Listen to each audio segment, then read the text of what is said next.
Studios and streaming on KHOU 11 Plus. Your news starts now. An overnight fire claims one life and leaves another in shambles. Tonight, what we've learned about the fire, plus some important safety reminders from the fire department. Also, an 18-wheeler crashes, causing a chemical spill. The driver dies. Dozens of children and residents exposed and evacuated in San Jacinto County. We have a live report near this scene. And the White House declares the start of President Trump's mass deportation plan, the rush by undocumented migrants to learn what rights they may have. Good early evening to you. Good to be with you. I'm Mia Gradney. I'm Len Cannon. Welcome to Friday. Right now, the Houston Fire Department is investigating a house fire in 5th Ward. One man in the home has died and a woman was hurt. The fire on Lila Street broke out early this morning. Victor Jacobo is live outside a West Houston fire station with more on what happened and some important safety reminders for us all. Victor.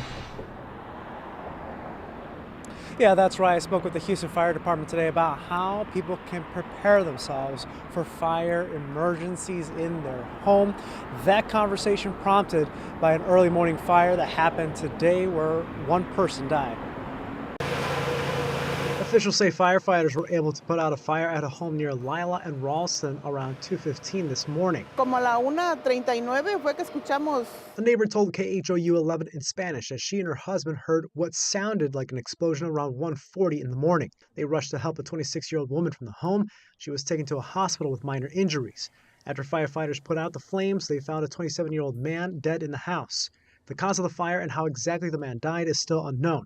The authorities say foul play is not suspected at this time. Okay, so we have our smoke detectors here. Today I spoke with Abby Cortez of the Houston Fire Department about important preventative efforts people should know before a fire emergency, like working smoke detectors and carbon monoxide detectors, as well as a plan of action. Also make sure you have emergency evacuation plans in the home. Get with your family, talk about what to do in case of an emergency, have a plan A, have a plan B. Cortez told me it's not enough to just think of your front door as an exit, but every possible opening as a chance to escape.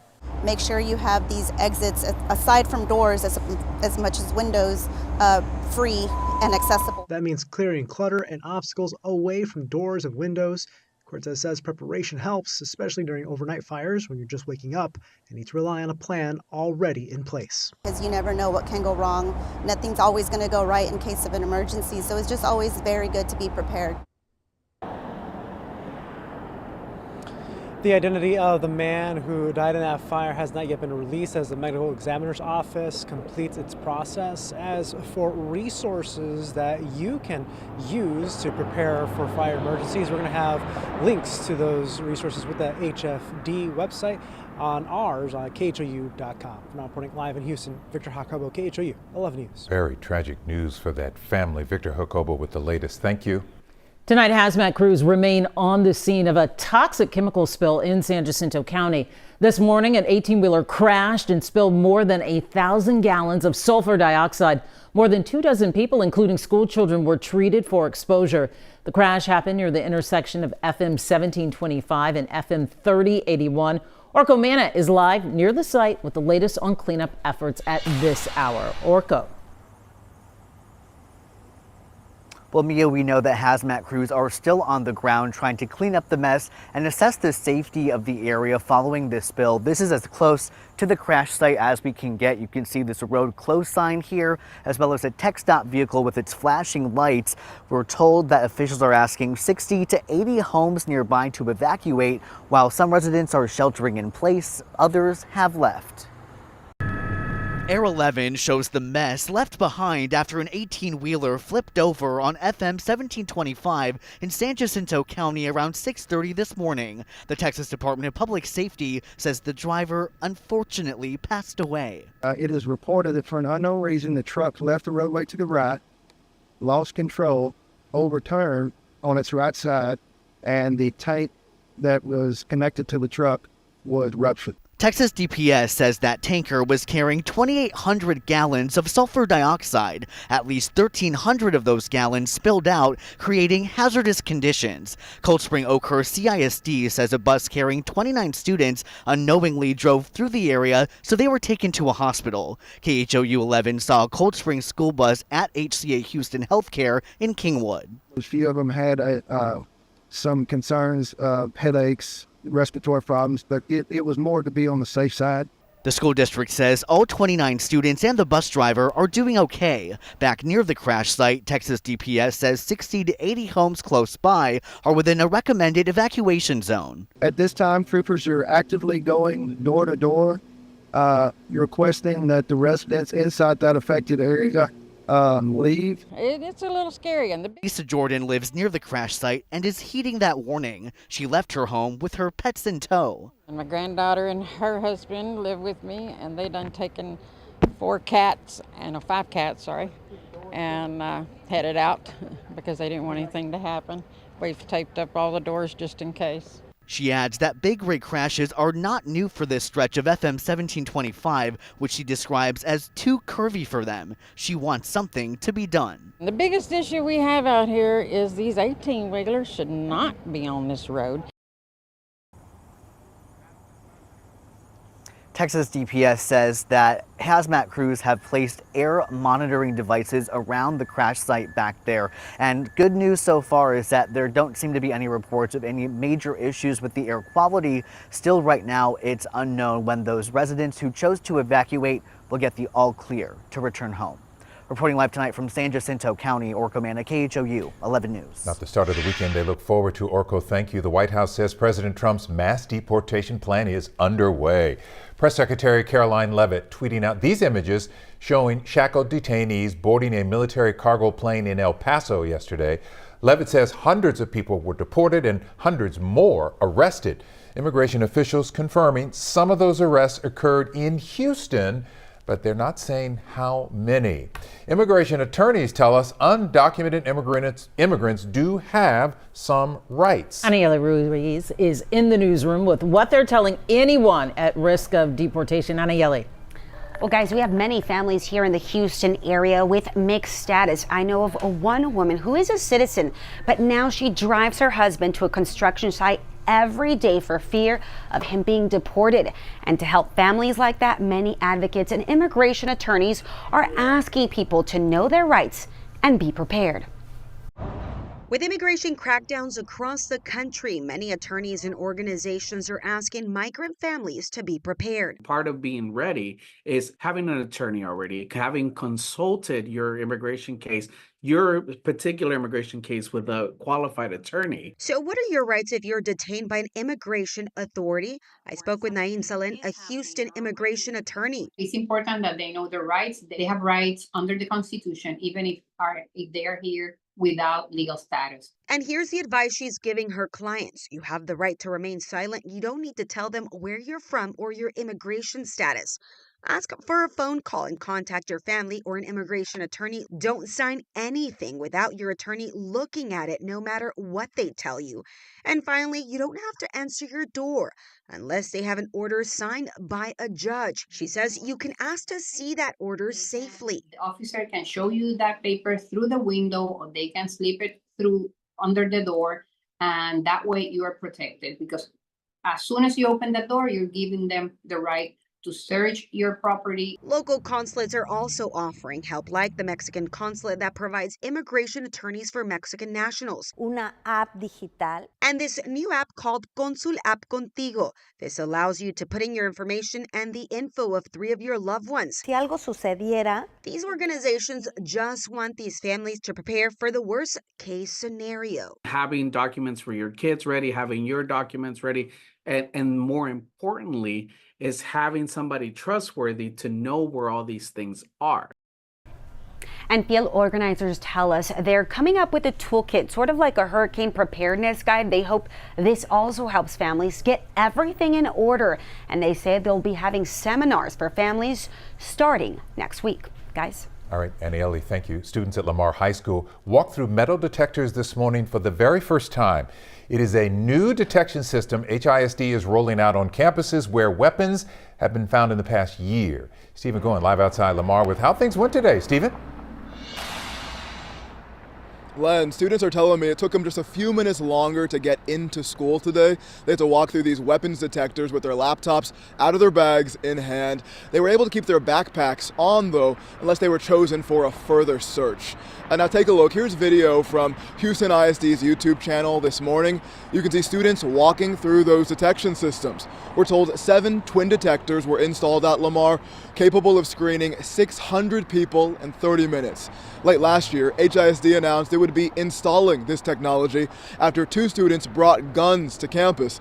Today, some students I spoke to said the process was more efficient than the manual searches that happened after those previous gun threats. Still, some feel the presence of the detection system casts a dark shadow. They feel it actually raises more concerns than before. It's just like sad because of the time that we live in. Like kids should not have to walk through metal detectors to like go get their education. Like this is not how it's supposed to be. Like we're safer because, you know, we have like metal detectors. It's better than them searching our bags like they did a couple months ago, because that took so much time and it was just like, it was like hectic and it was kind of, that was scarier. Now it's like easier to go through. Now speaking to the district today, the principal at Lamar says that this is just one layer of the school's safety plan. Superintendent Mike Miles previously said that grant funding would cover the cost of these systems through the rest of this year and into next, but we still don't know the exact price tag. We do know that the district is planning to install this technology in every district high school by May.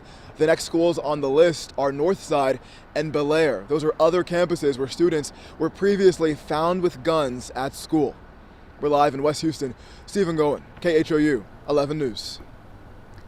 Just getting started there. Thank you, Stephen. Headlining your weather, a rainy weekend after some serious cold thunderstorms are possible on Sunday. Chief Meteorologist David Paul is here. How much rain are we talking about, David? I think some spots, especially north of the city, could see 1 to 2 inches of rain. That's going to be on Sunday, especially Sunday afternoon. Other than that, Saturday actually is a pretty nice day. We'll start chilly, 37 Saturday. We'll go to 61. There's a 20% chance for a scattered shower Saturday evening. But as we head into Sunday, that's when we think we may get stormy, especially in the afternoon. Again, maybe 1 to 2 inches of rain across the northern half of the area. Outside right now, man, it is gorgeous. Downtown's looking good. Gulf Freeway's moving on a Friday. It's cool, comfortably cool. 53 at Hobby, Bush 57, Tomball 57, Galveston is 50 with the sun out and blue sky. Neighborhood Weather Network, we go to the lakes, Atascocita, Lake Houston, Spirit Falls, Court, you're at 57 degrees at our weather instrument there. Clear Lake, Lakeshore Drive, you're at 52 right now in the Neighborhood Weather Network. Overnight tonight will be chilly, but almost everybody is above freezing, especially across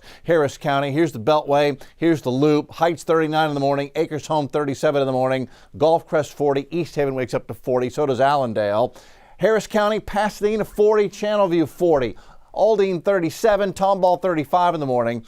If we're going to see a freeze, it will be very light, and in our far northwest neighborhoods, Brenham 32, Columbus 32, Navasota at 33 in the morning. And then tomorrow afternoon, low to mid 60s, beautiful day. You will notice in the afternoon, though, clouds will be increasing. I think we start sunny, we end up very cloudy as moisture begins to build in off the Gulf of Mexico. Take a look at future track. We go into Saturday, again quiet through the morning, but by 4:30 in the afternoon the clouds have thickened up. There could be a sprinkle Saturday evening and will be cool. Once the clouds come in, we'll drop back into the upper 50s. Then overnight Saturday into Sunday. This is Sunday morning at 6 a.m. Scattered rain showers, nothing too big and bad. Then as we get into the early afternoon, that's rain and a couple of thunderstorms coming in from the northwest. We'll go into Sunday, 6, 7, 8 in the evening. Showers and a couple of isolated thunder showers linger. So it's, from midday Sunday through into the evening on Sunday that we keep a chance for a scattered shower or thunder shower. Flood risk is marginal, which means it's ponding on roadways and some minor street ponding that could impact your travels on the roadways as you go around. We're not expecting any issues with bayous or streams or rivers as we head into the rainfall on Sunday. That's because rain totals, maxing out at 1 to 2 inches in some spots, but Harris County could also see 1 to 2 inches of rain. That's street ponding, not bayou ponding or flooding. However, that being said, the weather pattern is turning rainy.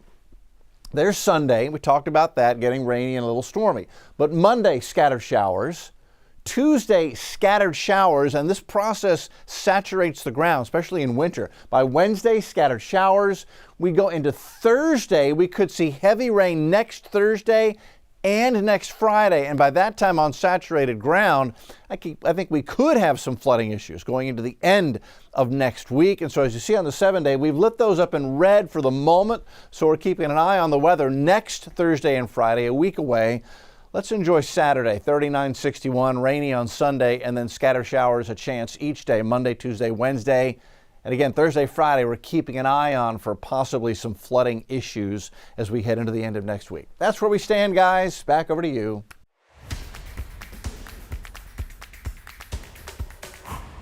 Just under a week ago, the Texans season ended. On Friday, it appears Bobby Sloak's tenure as the Texans offensive coordinator is over. Sloak reportedly fired by the Texans after 2 years as the OC. After a breakout 2023 season, the Texans offense had limited success last year, finishing 18th in scoring in the NFL. This included a stretch where they didn't score a second-half touchdown from weeks 7 through 12. In particular, Houston's pass protection heavily scrutinized. C.J. Stroud finishing the season as one of the most pressured QBs in the league.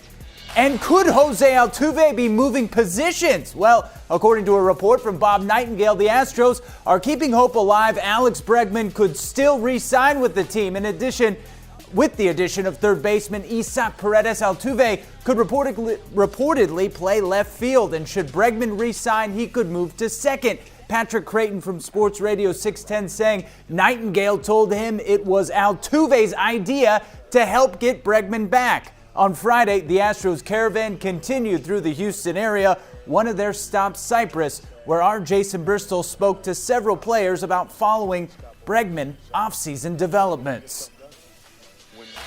Yeah, for a bit, it kind of got in the weeds for me, obviously, when it comes to things like that, once you get into negotiations, things kind of get in the weeds, but I'm hoping the best for Alex, for sure. If I see something pop up, I'll click on it just to keep myself updated. But I mean, as far as going and searching for stuff, not too much. I mean, because at the end of the day, when the news comes out, everybody's gonna know. So by me, I guess worrying about it isn't gonna help anything. Some of the other stops included Sugarland, Waller, and College Station. Jose Altuve to left field. I don't know. Jeremy Booth says put Paredes in left field, which I would have to agree with. But the pitcher was saying, I don't really pay to. Dude, it's your teammate. Pick up the phone. Yo, man, what's going on? Got to get on that recruiting trail. That's what he tells us. Yeah, right. Okay. Meanwhile, he's like texting. Absolutely. Hey, Breggy.